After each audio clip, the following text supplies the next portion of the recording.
Good day everyone! Hi, I'm Dominic Sotelo. Today, let's talk about the impact of COVID pandemic in our country, which is the Philippines, especially to the current situation of Philippine prison and jails amidst the COVID-19. So the contents of my presentations are research based on the internet. So now, let's take a look on this short video pertaining to the tragic and tremendous effect of COVID-19 on the current situation of Philippines jails and prison.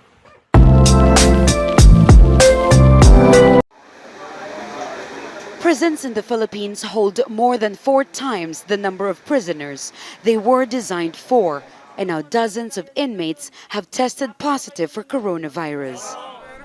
Many others have been placed under quarantine. Health experts say the situation is a ticking bomb. More than 450 jail facilities are holding over 136,000 inmates, according to government data. And local police stations are often like this, so congested that prisoners take turns to sleep or stand. The situation with women's facilities isn't any better. To describe the current situation of our jails and prisons, it's very tragic and alarming. At this moment, let's move on to the current issues and problems brought by the COVID-19 in the Philippines prison and jail. First issue is overcrowded. Did you know that the Philippines has the highest jail occupancy in the world? Yes, it is. According to the Bureau of Jail Management and Penology, the prison congestion rate is 534%. So global data shows that there are 215,000 people held in the facilities meant to the house about 41,000. So about 3/4 of them are being held awaiting trial. So furthermore, Gordon Sherman of the Committee on Justice and Human Rights pointed out that even before the Duterte administration, the Philippine penal system was ranked as the 3rd most congested in the world. So according to the University of London's Institute of Criminal Policy Research. Second is poor ventilation and infrastructure. With the staggering jail congestion problem in the country, Senator Richard G. Gordon called on the government to ensure space and ventilation in jails and detention facilities because the crowded facilities are the major cause of the spread of infectious disease among inmates.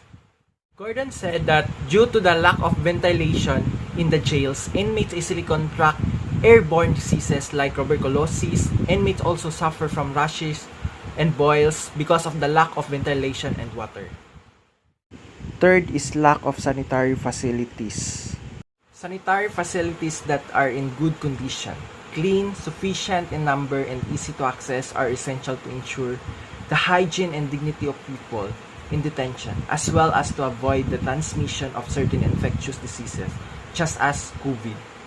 If the sanitary needs of detainees are not met, this may constitute cruel, inhumane, or degrading treatment or even torture. Last is unreported death of inmates. The Philippine government has not fully reported prison deaths, raising concerns that COVID-19 is spreading more quickly and widely in the country's detention facilities. Human Rights Watch said today, the authorities should investigate prison deaths and take urgent measures to better protect prisoners, including by reducing prison populations to allow for social distancing and other prevention measures. Unreported deaths of inmates show the urgent need for the Duterte government to be transparent about the spread of COVID-19 inside the country's overcrowded prisons, said Phil Robertson, Deputy Asia Director at Human Rights Watch. The government should get serious about the terrible situation in its prisons and jails and accurately report on prisons, deaths, and illness. The only way to control the infection is to decongest the jails by releasing prisoners. If prisoners are not released, jails will become the epicenter of the virus in the country. I hope you widen your mind about the current situation of our jail system.